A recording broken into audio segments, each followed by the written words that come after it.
Chapter 13. Reenie's scream stuck in her throat. She heard metal slam against metal, shattering glass. The car spun, slamming her into the door. She heard someone screaming, far away. Felt a seatbelt biting into her stomach as she was thrown forward. Then she lurched back against the seat. Reenie tasted blood in her mouth, metallic and salty. I bit my tongue, she realized. That's all. I just bit my tongue. The car shuddered to a stop. You okay? Artie groaned. Yeah, I think so. Reenie peered out the window. She couldn't see much. Cracks covered the glass like a huge spider web. She shoved open the door and leaned out. A sharp, sour taste hit the back of her throat. She swallowed hard. A green van had smashed into the rear door. On my side, Reenie thought, 2 feet from where I'm sitting. Reenie slowly climbed out of the car. Her legs felt as though she had run up and down the gym bleachers 100 times. They wouldn't stop trembling. Artie hurried over to Reenie. Oh, wow, Artie groaned, staring at the caved-in door. Mark is going to kill me. Where's the van driver? Reenie wondered. Then she saw him, still in the van. A dark shape slumped over the wheel. Hey, are you okay? She called. The driver didn't reply, didn't move. Are you okay? Reenie called again. Oh no, I hope he's not hurt, Reenie thought. She hurried to the van and yanked open the door. Gently, she pulled the driver back against the seat. She sucked in her breath. Huh? A startled cry escaped her lips as she saw his face. PJ. The van driver was PJ. Reenie remembered what Liz told her about PJ's having a heart murmur. She felt for his pulse. Please be all right, please, she begged. PJ's eyes fluttered open and he turned his head toward Reenie. Are you hurt? She cried. But he didn't answer. He seemed totally bewildered, barely conscious. Oh no, I don't believe it, Artie cried, striding up beside Reenie. Artie, he's hurt, Reenie said. You creep, he snarled at PJ. Look what you did. You plowed right into me. Mark's going to kill me. PJ didn't react. He's still dazed, Reenie saw. Artie slammed the side of the van with his fist. You ran a stop sign, he screamed. Don't you know how to drive? What's wrong with you? Reenie slipped between Artie and PJ. Calm down, she urged. Please. Artie grabbed her by the shoulders. He stared at her, his eyes cold. Why is everyone always defending him? He demanded. What's so special about PJ? Artie's fingers dug into her skin. She could feel his hot breath on her face. Huh, Reenie? Why does everyone love little PJ? Reenie didn't answer. She concentrated on meeting Artie's gaze. She knew if Artie decided to go for PJ, she wouldn't be able to stop him. Artie, leave PJ alone, she thought. Leave him alone. It's not his fault you and Greta are always fighting. A horn honked behind them, long and loud. Artie let go of Reenie and backed away, shaking his head. Wow, that was close, Reenie thought. Relief raced through her as she watched Artie climb back into the car. Artie stuck his head out the window. I'm not going to forget this, PJ, he yelled. Then he peeled away, his tires squealing. Reenie turned to PJ. Are you okay? She asked softly. He nodded. His eyes seemed clearer. Okay as I'll ever be, he told her glumly. Mark went totally ballistic over what Artie did to his car? Greta told the others the next day at lunch. I don't blame him, Sean muttered. It wasn't Artie's fault, Reenie reminded them. PJ ran the stop sign. Reenie noticed Liz staring down at her plate. Poor Liz, she thought. It must be tough having a brother like PJ. She must feel she has to protect him all the time. Reenie glanced over at Liz. Ty was leaning close to her, whispering something that made Liz smile a little. Reenie smiled too. At least Liz and Ty are getting together, she thought. Now maybe Liz won't worry about PJ all the time. Ever since Artie started running around with Mark, he acts crazy, Greta complained. It's like Mark has turned him into another person. Are they still friends? Ty asked. I mean, after Artie wrecked his car and all. I'm not sure, Greta answered. Maybe they won't run around together anymore, Liz suggested. I doubt it would make any difference, Greta replied. Artie seems to have become permanently weird. She took a bite of her carrot, then tossed it down. Okay, who has chocolate? She demanded. Reenie handed her half a chocolate chip cookie. Sean cleared his throat. I have a major announcement. We could use a new topic of conversation, Reenie thought. Anything that doesn't involve PJ, Artie, or Mark. Reenie's parents are going to be away for a few days, Sean announced. I'm trying to talk her into throwing a Christmas party. Hey, awesome, Ty exclaimed. Yeah, good idea, Greta agreed. I'll come, Liz added. It's unanimous, Sean declared. Everybody thinks you should do it. I'll think about it, Reenie told them, but I'm not sure. Come on, Rini, Greta urged. You can't let a chance like this slip away. No one else's parents are going to be out of town right before Christmas, Sean added. This is too good a chance to pass up. They all gazed at Rini, waiting. Rini had suggested the idea to Sean as a maybe kind of thing, but she wanted to have the party as much as everyone else did. She was up for anything that would help get things back to normal. Okay, she replied, grinning. Let's go for it. Who are you going to invite? Greta asked. Before Rini could answer, Sandy Burke pushed her way up to their table. Get to the weight room, she choked out. Quick! Rini felt a chill down her back.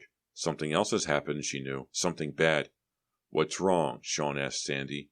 What happened? Liz demanded. Just get to the weight room, Sandy replied, her eyes wide with fear. Chapter 14. Rini bolted down the corridor to the gym. Sean yanked open one of the big double doors, and they all raced to the weight room. Stay back, Coach Wilkins ordered sharply as they crammed inside. Rini caught his expression of alarm. She stood on tiptoes, straining to peer around Coach Wilkins and a group of kids crowding the small room. She cried out when she saw Artie lying beside the weightlifting bench. He was sprawled on his back, arms and legs splayed. He didn't move. Is this another joke? Rini wondered. No, Coach Wilkins wouldn't get involved in one of our stupid pranks. Artie! Greta screamed. She shoved her way through the crowd, trying to reach him. The coach grabbed her by the arm. I told you to stay back, he snapped. He needs air. Rini turned to Sandy. What happened? Sandy's words came in a rush. We were talking in the hall, Artie and me. He started bragging about how much weight he could lift, in a bench press or whatever you call it, and I didn't believe him. He said he'd show me, and Artie asked PJ to help with the weights if anything goes wrong. To be a spotter? I think he wanted to make PJ feel bad. PJ would never be able to lift as much weight as... But what happened to Artie? Greta demanded impatiently. Artie lifted the barbell off the stand okay, Sandy explained. But then he couldn't get it back on. His arms were giving out. He yelled for help, but PJ didn't know what to do. Or he wasn't strong enough, or something. PJ dropped the barbell on Artie. Artie fell off the bench and the weight fell on top of him. Artie groaned. He's alive, Rini told herself. She wrapped an arm around Greta's shoulders. Artie groaned. He struggled to sit up. I'm going to get that little creep PJ, he threatened. You are going to stay put. I have a doctor on the way, the coach told him. You both should have known better than to fool around in here without supervision. Rini glanced around the weight room.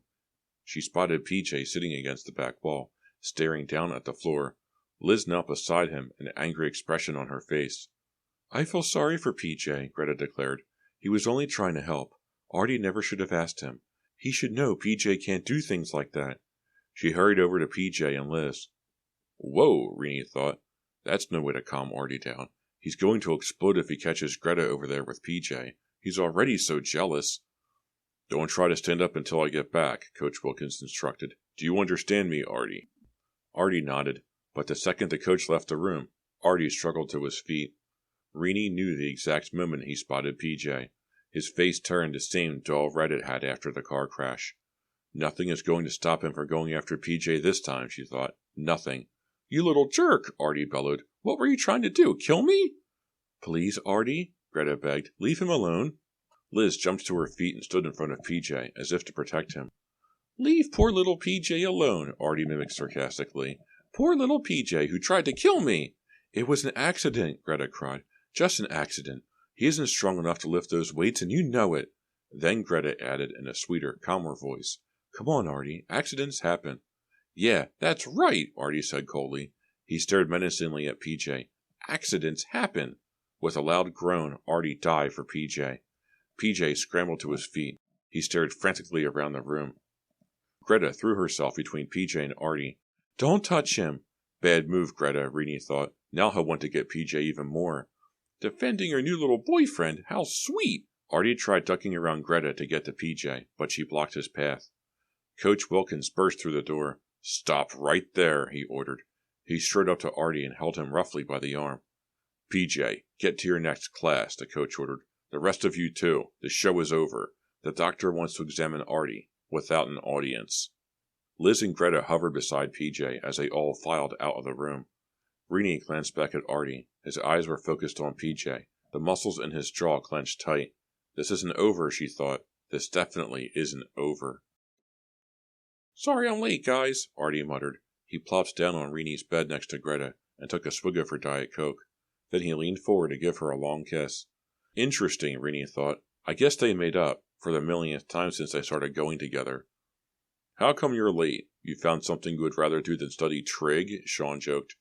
I wanted to get in my weight training. I skipped yesterday, Artie explained. Weight training? Greta asked.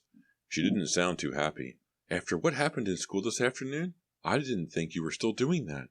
Yeah, he admitted, but not at school. Mark's got his own set of weights, better than the ones in the gym. I work out over there now. I thought Mark was steaming because of what happened to his new car, Greta explained. He finally cooled off. He realized it was PJ's fault. Everything bad that's been happening to me is because of that guy. What a bad news guy. It's not safe to be around him. Reenie noticed that Greta didn't jump in to defend PJ. She must not want to start another fight, Reenie decided. I don't blame her. Well, we're all here except for Ty, Reenie announced. He called to tell me he's going out with Liz tonight. He tried to sound casual about it, but I could tell he thought it was a big deal. Took him long enough, Artie commented. He finally did it. Cool, Greta remarked. I told you they're perfect for each other. Sean sighed. Can we get on to the next problem? We can discuss Ty's love life later. Nope. We have something more important to do first, Reenie replied. Artie squinted at her. Excuse me? We have to decide to invite to my party, Reenie explained. She picked up a pad and a pencil. Come on, let's hear some names. Greta laughed. That's much more important than trig, she agreed. How about Dina Martinson? Gorky Kokorin, Sean recommended. And Julie Prince, Greta added. Hey, Reenie said, aren't you forgetting something? We've got to invite some guys, too. How about Gary Brandt? Bobby Newkirk, Sean called out. No, Reenie and Greta moaned in unison. Guess not, Sean concluded. Wait, I know, Greta exclaimed. Reenie, you've absolutely got to invite. Artie interrupted her. My first choice is PJ. They all stared at him. Artie grinned. You've got to invite PJ, he insisted. The party won't be nearly as fun without him. Oh, come on, Reenie answered.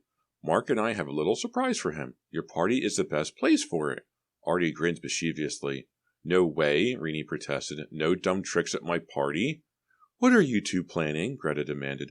I'm not going along with anything that might end up with PJ getting hurt. Your little PJ won't get hurt, I promise. We're just going to play one of our tricks on him. I don't want this, Reenie thought.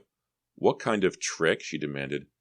Hey, this is going to be way cool. Trust me, Artie said. Sandy Brick is probably the hottest date in the school. Do we all agree? Hey, I thought I was, Greta complained. You are, but you're taken. Artie looped his arm around Greta and pulled her closer to him.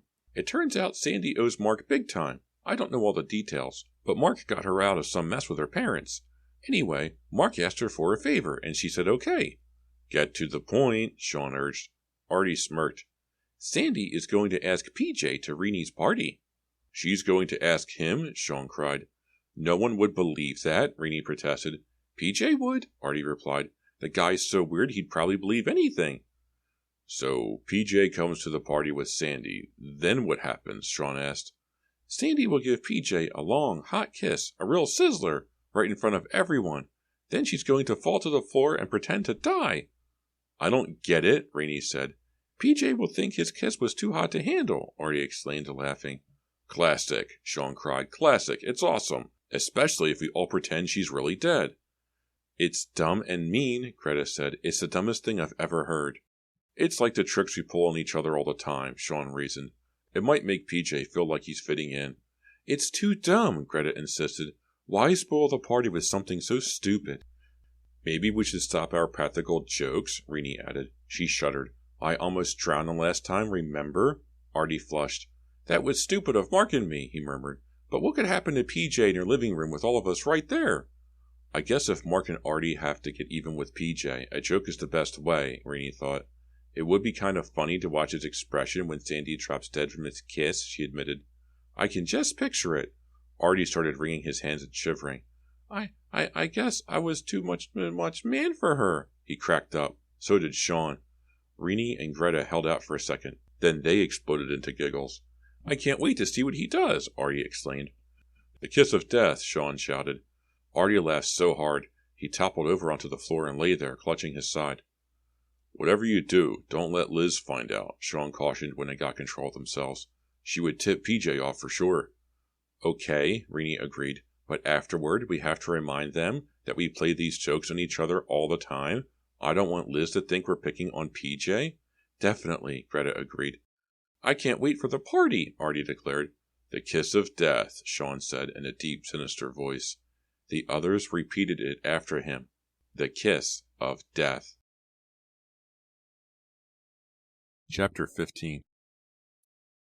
I know I didn't invite this many people, Rainey thought, staring around at the crush of kids in her living room.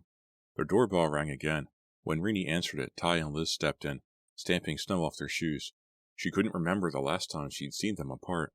Merry Christmas, Liz exclaimed. Merry Christmas? Give me your coats and I'll stick them in my room? Rainey held out her hands. Ty helped Liz off with her coat and handed it to Rainey along with his jacket. Great dress, Rainey told Liz, and it almost matches Ty's shirt. You haven't started shopping at Too Cute, have you? She teased. No way, Ty laughed embarrassed. It was an accident. We don't dress alike. Really. There's pizza in the kitchen, Rainey said. Sean is around someplace, talking chess strategy or something. Artie and Greta are already here too. Have fun, guys. Rainey rove through the crowd and down the hall to her room. She tossed the coats onto her bed, then headed to the kitchen for more chips. Sean reached out and grabbed her by the waist as she hurried by. How do you think it's going? She asked. Do you think everyone is having a good time? Everyone but you, Sean answered. Let's dance. The chip bowls are almost empty, Rainey protested, but she wrapped her arms around his neck. Yeah, 3 people have fainted from hunger already, Sean said, rolling his eyes. There wasn't enough room to do more than sway back and forth to the music, but that's fine with me, Rainey thought. She closed her eyes and rested her cheek against Sean's sweater. Any sign of PJ and Sandy? She asked when the song ended. Haven't seen either of them, Sean replied. Maybe Sandy changed her mind, or PJ wouldn't go with her, Rainey said. She half hoped they wouldn't show up. The party was going great, and the stupid joke could spoil everything if PJ took it the wrong way. Any more chips, Rainey? Ricky Shore called from across the room. Told you I had to get refills. I'll be back in a second. Rainey slipped away from Sean and headed to the kitchen. She's grounded until she's 20. Her mother caught her smoking. Rainey heard someone say as she passed by. Who were they talking about? Rainey wondered. She glanced around the room. Still no sign of Sandy or PJ. It was great, Megan Carmen was exclaiming to 2 other girls. The game was tied with 2 seconds to go, she explained, and Gary Brandt took a shot. The ball bounced on the rim, and the buzzer sounded, and the ball kept bouncing, and then it fell in after time had expired, but it still counted. Rainey spotted Artie. She crossed over to him. Are Sandy and PJ coming? She asked. Definitely, a husky voice said in her ear. Rainey whipped her head around. Mark grinned at her. He stood so close she could smell the beer on his breath. She could see exactly where the scar on his forehead began and ended. Rainey backed up a few steps. She didn't feel comfortable standing so close to Mark. How much longer before they get here? Artie asked. His eyes looked watery. Great, Rainey thought. They've both been drinking. Not long. I just called Sandy's house. Her mom said they left already. Rainey edged away. She felt guilty that she hadn't told Liz about the joke they had planned for PJ. The more she thought about it, the more it bothered her. Rainey passed a couple making out in the hall. Then she noticed Liz standing by herself. Before she could change her mind, Rainey hurried over. Great party, Liz said. Ty's getting us some Cokes from the kitchen. Liz, there's something I need to tell you. PJ will be here any minute, and... He told me he wasn't coming to the party, Liz exclaimed. How long ago did he tell you that? A few days ago. Why? Because he's coming with Sandy Burke? PJ? She asked him to bring her, Rainey explained. Sandy did? Liz sounded amazed. He never mentioned anything about it. I don't know why he didn't tell you, but he's coming with Sandy, and it's a trick, one of our dumb jokes. Rainey forced herself to meet Liz's gaze. Rainey frowned. What kind of a trick? What are you going to do? Rainey told her the whole plan. Liz's eyes widened. Oh no, she cried. Rainey, how could you do this? You know how shy he is, and I told you about his health problems. It's no different than the jokes we play on each other all the time? It's a lot more different than you know, Liz cried. Liz, I'm sorry, You did this behind my back. Liz sounded furious. How could you go along with this, Rainey? How could you be so cruel? Rini didn't know what to say. Maybe I can stop PJ before he gets here, she declared. She darted toward the door, then whirled around to face Rini. You have no idea what you've done, Rini. No idea at all. She pulled open the door and rushed out into the night. Rini? She turns to find Ty holding a Coke in each hand. Was that Liz? He asked. Rini nodded. Where did she go? Ty looked puzzled and a little hurt. Before Rini could answer, the sound of the party abruptly changed. The loud babble of voices became a low murmur. Suddenly, everyone was staring at the door. PJ and Sandy had arrived. What is she doing with him? Rini heard someone whisper. Yeah, I thought Sandy only dated within her own species, someone joked. Rini saw Ty slipping out the door behind them. He's going after Liz. Good. I hope he can convince her that we're not trying to hurt PJ. Sandy took off her coat and handed it to PJ. PJ kept his on. He was wearing only a denim jacket. He must be freezing without a heavy coat, Rini thought. Then she turned her attention to Sandy. Wow. In that dress, Sandy should be in an MTV video, not at my party, Rini thought. The short black dress showed off Sandy's long legs. She wore a sparkly red vest. She had on heels and sheer black stockings. Whoa, a guy near Rini murmured. PJ's eyes darted nervously around the room. He appeared tense. This is a big mistake, Rini thought. PJ is never going to understand. He's going to feel humiliated. Why did I agree to this? Hi, everybody, Sandy exclaimed. PJ said nothing. Hey, PJ, Mark called. What's your secret? I've been asking Sandy out for months, but she always tells me to get lost. PJ shrugged. A sly smile spread over his face. I don't know. I asked him, Sandy declared. No way, Mark yelled. She asked you? Sean joined Rini. Mark better cool it, he whispered in her ear. If he embarrasses PJ too much, PJ might leave. Then we'll never get to the good part. Rini experienced a new rush of doubts. I'm not so sure this is a good idea, she told Sean. It's too late now. PJ will be okay, Sean assured her. He's right, Rini decided. It's going to happen no matter what. Where can I put my coat? Sandy asked. I'll take it, Rini said. She took the coat from PJ and dumped it on her bed with the others. She rushed back to the living room and over to Sean. She wanted to be with him in case... In case what? What was she afraid of? Greta popped a CD into the player. Then she grabbed Artie and they started to dance. Before long, the room was full of shifting, dancing bodies. Want to dance? Sean asked. I like this song. Rini shook her head. Later, okay? I'm too nervous. She couldn't stop thinking about what Liz had said. She sounded so hurt and angry. You have no idea what you've done, Rini. No idea at all. But what have I done? Rini asked herself. Check it out, Sean whispered. Sandy Burke towed PJ into the middle of the dancing couples. She pulled him to her and began moving with the music. PJ had no choice but to move too. He was stiff, awkward. A few kids snickered. The other dancers gave them room. Everyone watched. He's terrified, Rini realized. Sandy pushed herself against him, whispered in his ear. PJ blushed. I never should have gone along with this, Rini thought. Liz will never be my friend again. Finally, the song ended. You were wonderful, Sandy exclaimed loudly. She pulled PJ's face to hers, kissed him. A long, slow kiss. PJ's hands fluttered at his sides. Staring at Sandy, Rini thought of a vampire sucking the life out of its victim. She was kissing the helpless PJ so intensely. Rini saw him try to back away, to pull free, but Sandy held on, her mouth moving over his, her arms wrapped tightly around his slender shoulders. Whoa, someone cried. Some kids laughed uncomfortably. Some whispered, some cheered. Suddenly, Sandy stiffened. She appeared to shove PJ away. Rini saw the startled expression on PJ's face. To everyone's surprise, Sandy tossed her head back and uttered a long, frightening moan, almost an animal howl. She sank to her knees, her eyes wide, her mouth hanging open. Kids gasped and cried out.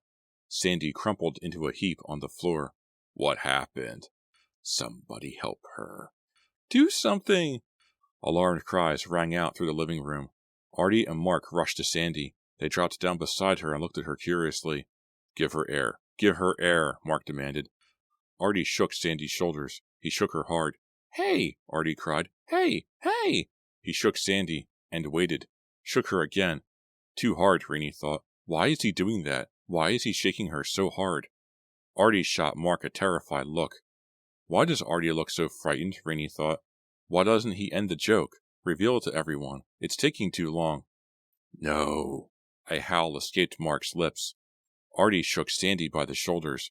Then he started pumping her chest with both hands, pounding down frantically, desperately, as if giving her artificial respiration. Artie, this is going too far, Rainey finally choked out. Give us a break. She saw PJ backing away, his pale face twisted in horror. No! Another mournful howl escaped Mark's lips. Sandy's head bounced against the floor as Artie pounded her chest. She didn't blink. Her eyes stared blankly at the ceiling. Kids were whispering softly. No one moved. Come on, Sandy! Come on! Come on! Come on! Artie chanted.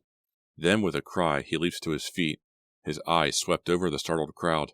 Hey! This was supposed to be a joke! Artie cried in a shrill, trembling voice. A joke! Just a joke! But Sandy's dead! She's really dead! Chapter 16. PJ stared down at Sandy, his eyes wide with confusion and horror. But I didn't do anything to her.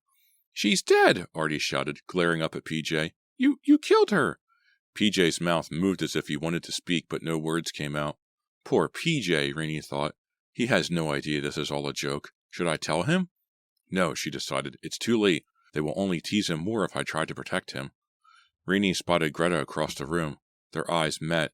Greta pressed her lips tightly together and shook her head. We have to call the police, Mark insisted. I, PJ stammered. Quick, I mean it. Somebody call the police, Mark commanded. Must have been one hot kiss, one of the cheerleaders joked. Killer kiss, Sean muttered. Rainey could tell the others were trying not to laugh. They knew Sandy was okay. If PJ glanced down, he would notice her chest rising and falling too. Come on, PJ, Rainey silently urged him. Don't let them make a fool out of you. Look at Sandy. She's not dead. She's about to burst into giggles. PJ uttered a low moan from deep in his throat. His eyes rolled up in his head until only the whites showed. His body started to convulse. Oh no. Is it his heart? Rainey wondered. She rushed toward him. Greta let out a scream, high and piercing. Shut up! Artie snapped. Shaking all over, PJ crumpled to the floor at Rainey's feet. Sandy sat up, a confused expression on her face. Hey, you guys went too far. You really scared him. Rainey leaned over PJ and pressed her ear against his chest. All she could hear was her own pounding heart. It thudded painfully inside her. I'm going to bring him some water, Greta called. It's my fault, all my fault, Rainey thought. I'm the only one who knew he had a heart murmur. I could have stopped this if I tried. How could I have been so dumb? You told me it would be funny, Sandy cried, but no one's laughing. Sean, Rainey yelled, I think PJ is dead. She couldn't choke out the word, but that is what she thought. She thought PJ was dead. Sean rushed over and crouched next to Rainey. I can't hear a heartbeat, she whispered. PJ only fainted, Artie said. I'll show you. He knelt down beside PJ and shook him the way he had shaken Sandy. Come on, PJ, Artie pleaded. Don't be a wimp. You can't be that scared. He shook PJ harder, shook him until PJ's head flopped back and forth on his shoulders. Greta returned with a glass of water. She cradled PJ's head in one arm and tried to pour the water into his mouth. He didn't swallow. He didn't choke. The water ran down his chin and cheeks. No, Greta cried. No, no, no. Sean grabbed PJ's wrist. The crowd grew silent. I don't feel a pulse, he reported. Don't die on me, man, Artie moaned. Wake up, PJ. Come on. Snap out of it, please. Mark, call 911, Rainey ordered. Mark didn't move. Dazed, he stared down at PJ. PJ lay there, pale, not moving or breathing. Rainey shuddered. Sean pulled her close, held her. He's dead, Rainey wailed. We killed PJ?